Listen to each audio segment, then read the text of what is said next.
Salut à toi, je te retrouve pour une guidance. Pour savoir qu'est-ce que tu as besoin d'entendre. Désolée pour le bruit des cartes. Qu'est-ce que tu as besoin d'entendre ici et maintenant? Qu'est-ce que tu as besoin d'entendre? Quelle est la guidance pour toi? On va commencer par savoir quelle est ton énergie actuelle. C'est quoi l'énergie dans laquelle tu te trouves? Voir si tu te retrouves dans cette guidance, tout simplement. Hop là, décidément, j'arrête pas de tirer cette carte. Ok, donc si tu regardes cette vidéo, c'est que tu es dans une phase de ta vie où tu es en train de quitter une situation qui ne convient. Tu es en train de quitter une situation qui ne te convient plus. Tu as fait le tour en fait.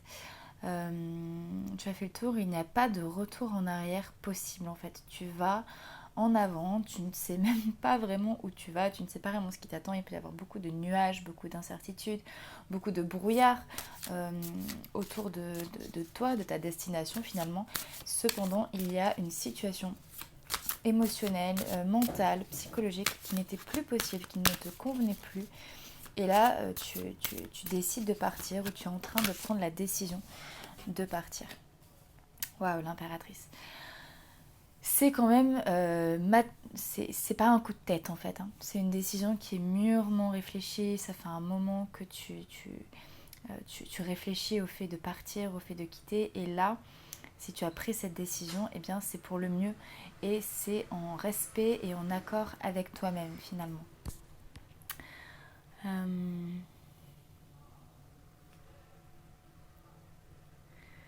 Ouais, il y a vraiment une envie de créer de l'abondance dans ta vie. Tu te sens protégée aussi. Tu te sens protégée, tu te sens guidée. Tu sens que ce que tu fais est pour le mieux en fait. Et que c'est juste pour toi. Je vois même presque comme une nouvelle jeunesse un peu. Peut-être beaucoup plus de spontanéité. Une énergie qui rapproche du cœur, d'un côté oui, juvénile, peut-être un peu spontané. Qui a envie de plus de légèreté, d'insouciance, tout en ayant quand même de belles responsabilités, hein, mais quelque chose de moins lourd, on va dire, que ce que tu as pu vivre. Ok, là le message, c'est comme si on me disait... parce qu'en fait, là, j'y vois comme la jeunesse ou l'adolescente qui a envie de rêver, qui a envie de voir la vie en grand, qui a envie de prendre ses décisions, etc.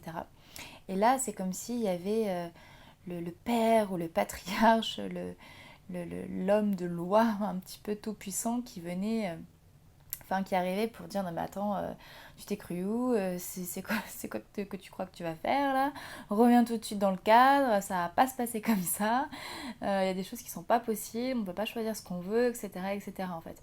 Du coup, alors soit c'est quelqu'un d'extérieur, soit ça peut être tout simplement les voix à l'intérieur de nous, nos propres peurs, les injonctions qu'on peut avoir à l'intérieur de nous en fait, qui peuvent nous ramener un petit peu en arrière et nous dire non mais attends, tu t'es cru où? Alors qu'en fait l'idée pour moi, là, ce qui nous est demandé, c'est justement de s'asseoir, des moustiques, de s'asseoir un petit peu sur notre trône et de nous faire confiance finalement dans cette démarche. Alors quels conseils on nous donne par rapport à cette situation? Quels conseils est-ce qu'on nous donne? Ok. Alors le conseil, c'est de ne pas regarder en arrière en fait. Là, il y a vraiment quelque chose de ne pas se focaliser sur ce qu'on a quitté là en fait. Si on a pris cette décision, si on a pris ce choix, si on a fait ce choix, c'est qu'il a été mûri pendant longtemps et que ça ne nous convenait plus et que ce n'était plus possible d'agir comme on agissait ou de rester dans l'environnement dans lequel on était. Il y avait un départ qui était nécessaire, qui nous a fait du bien et qui nous fait toujours du bien et qui était important pour nous. Et là, c'est comme si peut-être que justement on allait avoir un peu comme des allers-retours ou des envies de retourner en arrière ou de la déception, de se dire mon Dieu, est-ce que j'ai fait le bon choix, etc. Et on nous dit oui, tu as fait le bon choix, ne retourne pas en arrière parce qu'il n'y a que de la ruine. Là où tu étais, il n'y a rien de bon pour toi et ça ne sert à rien de repartir en arrière en fait. Il y a vraiment quelque chose d'autre qui t'attend Et voilà, il n'y a vraiment que des ruines en arrière. Donc ne regarde pas ne regarde pas en arrière. Alors, qu'est-ce qu'on nous dit ici? Il y a un peu de nostalgie en fait. J'ai l'impression que toi qui regardes cette vidéo, tu as du mal à te détacher du passé en fait. C'est comme s'il y avait toujours quelque chose qui te ramenait en arrière en fait. Tu avances mais tu te retournes. Tu avances mais tu te retournes. Tu aurais une faculté pour générer de l'abondance dans ta vie, peu importe au niveau que ce soit, hein, matériel, professionnel, sentimental, relationnel, personnel, mais tu laisses cette abondance à tes pieds finalement et tu restes focus sur plus ce que tu as perdu ou qu'est-ce qui se serait passé si tu avais fait tel ou tel choix ou bien sur des prises de décision à prendre ou autre, que à être vraiment dans le moment présent et à te concentrer sur là où tu en es maintenant et sur les possibilités qui sont les tiennes à présent. Tu vois, c'est que tu as les yeux bandés en fait, tu vois pas ce qui se passe autour de toi, tu vois pas toutes les possibilités, toute l'ampleur des choses qui se présentent ou qui vont se présenter à toi. Pour le moment, t'es fermé en fait, il y a un côté rigide, un côté glacial, un côté inaccessible même. C'est comme si la vie elle voulait frapper à ta porte et toi t'étais en mode peut-être qu'il y a de la culpabilité en fait aussi. Il y a de la culpabilité d'être parti comme si au début où il y avait une part dans toi qui était en joie du nouveau chemin que tu t'offrais, mais que très vite la déception était venue te rattraper. La déception ou un sentiment de culpabilité, de honte, de mon Dieu, mais est-ce que c'est juste ce que j'ai fait, etc. Et que du coup, tu te posais beaucoup de questions et que ces questionnements-là et que ces ressentiments qui arrivaient suite à ce départ finalement, t'empêchaient d'être dans ta créativité, t'empêchaient d'être dans ton abondance, t'empêchaient d'être dans ton pouvoir de création et te figer un petit peu dans une forme de stagnation sur place. Voilà, sur place ou entre deux finalement, dans quelque chose qui est pas hyper confort pour toi, quoi. Alors, oui, voilà, il y a beaucoup trop de mental, quoi. Beaucoup trop de mental. Et en fait, ce qu'on me dit aussi, c'est que tu as énormément d'idées. Tu as plein d'idées, mais il y a une difficulté à passer à l'action, en fait. Tes idées, elles te paralysent, en fait. Tu vois bien que tu as des idées brillantes, etc. Mais tu as du mal à passer à l'action, en fait. Et en fait, moi, je sens comme si il fallait faire la paix à l'intérieur de toi. Tu vois, il y a comme une sensation de quelque chose qui n'est pas apaisé, de quelque chose qui n'est pas serein. Une sensation qui doit être pacifiée.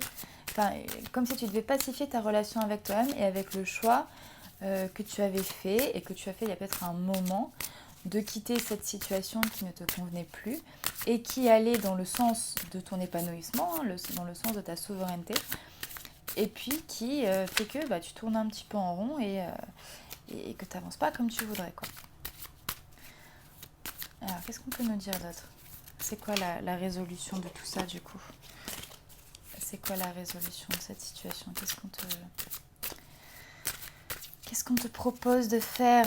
Parce que c'est bien beau d'avoir tout ce mental, toutes ces émotions, mais c'est quoi la solution? Ok. Bon, là, on te dit que c'est ton enfant intérieur qui a la clé, déjà. On te dit aussi que quand tu as décidé de faire le choix que tu as fait, eh bien c'était parce que justement tu as écouté la voix à l'intérieur de toi. Tu as écouté ton intuition, tu as écouté ta voix intérieure, tu as écouté peut-être la voix de ton enfant intérieur. J'en parlais au début, il y avait comme une espèce de retour dans une forme de jeunesse, d'enfance, d'adolescence, etc. Et là, clairement, on te dit, c'est pas plus clair, hein, c'est l'enfant qui tient la clé dans la main. Et on te dit aussi peut-être de faire taire les voix un peu dogmatiques, les voix de la raison, du qu'en dira-t-on, des normes, de ce qui se fait, de ce qui se fait pas. Stop, au bout d'un moment, replonge à l'intérieur de toi et rappelle-toi de pourquoi eh bien tu as pris ces décisions-là et de qu'est-ce qui se joue finalement. Aussi, arrête d'attendre les bénédictions de l'extérieur en fait. C'est juste à toi de te valider dans les décisions que tu prends finalement. Donc ce n'est pas à l'extérieur, ce n'est pas à qui que ce soit en fait, à n'importe quelle personne d'influence de te valider, c'est simplement à toi. Qu'est-ce qu'on te propose d'autre encore dans la résolution de ce qui se passe? Ouais. On dit il est temps aussi de lâcher un petit peu les fardeaux que tu portes. Là je sens que c'est comme si tu étais plus que l'ombre de toi-même presque. Tellement tu portes. Il y a vraiment cette notion de culpabilité qui revient. Peut-être que c'est lié à l'enfance, mais cette forme de culpabilité qui fait que presque tu t'oublies en fait et tu te retrouves à faire un travail, même si c'est pas professionnel, mais il y a comme un travail que tu t'imposes et qui n'est pas forcément bénéfique pour toi finalement, puisque tu passes à côté de qui tu es en fait. Tu vois, c'est sombre, c'est lourd, il y a pas, enfin, pour moi il n'y a pas besoin de ça en fait. Pas besoin de ça. Donc c'est quoi qu'est-ce qu'on te conseille là pour te sortir de cette situation là? C'est quoi la résolution? Ouais, voilà. En fait, il y a... T'as beaucoup de mental, t'as beaucoup d'épées, t'es très bien armé en fait. T'as beaucoup de bâtons, enfin beaucoup d'épées, pardon, et beaucoup de bâtons. Donc les épées, ça va être le mental, mais ça sert quand même à se battre. Et là, c'est comme si ces épées, elles se transformaient en bâtons, donc en plus en énergie d'action aussi. Donc là, en fait, on te dit, mais cesse de porter tout le poids du monde un petit peu sur tes épaules, de porter un petit peu les fardeaux, et il est temps de te battre pour tes idées, pour tes envies, pour tes projets, mais te battre au sens de faire face en fait, de ne plus subir les choses, de ne plus subir la situation, mais bien de l'affronter en fait, et de se positionner en mode je sais ce que je veux et je vais y aller, et peu importe si je reçois des attaques, si que ce soit de l'extérieur, que ce soit par tes propres injonctions intérieures, peu importe, mais on te dit fais face. Tu as choisi, donc positionne-toi et reste positionné par rapport à ça. Qu'est-ce qu'on te dit d'autre? Ok. On te dit que tu vas avoir un temps, un peu de solitude ou un temps d'isolement, un temps qui va peut-être loin du monde, plus dans ta bulle, mais qui va être bénéfique parce que ça va être un temps où tu vas œuvrer plus dans le secret, mais ça va être un temps avec toi-même en fait, où tu vas te reconnecter avec ton énergie, avec ta vibration, avec qui tu es, et ça va te faire du bien parce que justement tu auras réussi à dépasser ce un peu en avant, un peu en arrière en fait, ce truc qui te faisait revenir un petit peu dans l'ancien. Et on te dit que tu vas pouvoir avancer, même si ce que tu vas mettre en place, ce que tu vas proposer, ce que tu vas faire, ça va pas être ni au goût de tout le monde, ni clairement dévoilé. Ça va quand même, ça va être bénéfique pour toi en tout cas. Voilà, ça va être bénéfique pour toi. Prends le temps. Voilà, prends le temps. Alors, où est-ce que la vie veut t'emmener avec tout ça en fait? C'est quoi le cadeau, l'enseignement, le message? Où est-ce que la vie veut t'emmener avec tout ça? Cavalier de bâton. Ouais. Elle veut que tu sois... Elle veut que tu sois maître de ta destinée en fait un petit peu. Mais là, j'y vois, le cavalier, c'est vraiment une énergie qui est très puissante puisque ça représente la fougue, ça représente le fait de se lancer. C'est quand même une grande notion de maîtrise parce que pour être grimpé à cheval, c'est pas si évident que ça. Donc il faut quand même beaucoup de centrage, beaucoup de confiance en soi. Voilà, certaines capacités quand même de maîtrise de soi, de maîtrise de ses peurs, maîtrise de l'animal aussi, pour pouvoir être un cavalier. Donc il y a vraiment cette notion de fougue un petit peu retrouvée, et aussi de passion en fait, le cavalier de bâton, pardon, c'est un être qui est passionné. Donc là, c'est une invitation à aller vers des énergies qui te passionnent en fait, hein, qui te plaisent, qui te font du bien. Peut-être à faire cavalier seul s'il y a besoin pendant un certain temps. Mais moi, j'y vais vraiment côté te choisir en fait, hein. Vraiment te choisir et aller vers ce qui te convient. C'est quoi là le cadeau en plus du cavalier de bâton? L'ermite. Voilà. C'est trouver cette sagesse intérieure finalement et t'écouter quoi. Et t'écouter et être vraiment seul maître à bord, j'ai envie de dire. Voilà, seul maître à bord dans ton existence, dans ce que tu as envie de faire, dans ce que tu as envie de partager. Voilà, je te montre juste un dernier message pour conclure. Et puis je vais en rester là. Un dernier message pour les personnes qui regardent cette vidéo.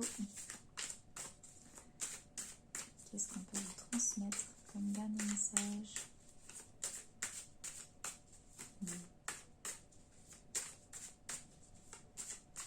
Ok, c'est moi qui vais l'attirer. Hop. Eh ben, cavalier d'épée.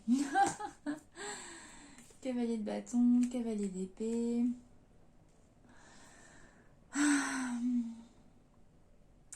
Ouais, il y a vraiment un truc de... Mais ne laissez rien vous arrêter... Enfin, ouais, ne laissez aucune noirceur, aucune idée noire, aucune idée sombre vous arrêter, en fait. Un cavalier, quand il part au front, il y va, en fait. C'est...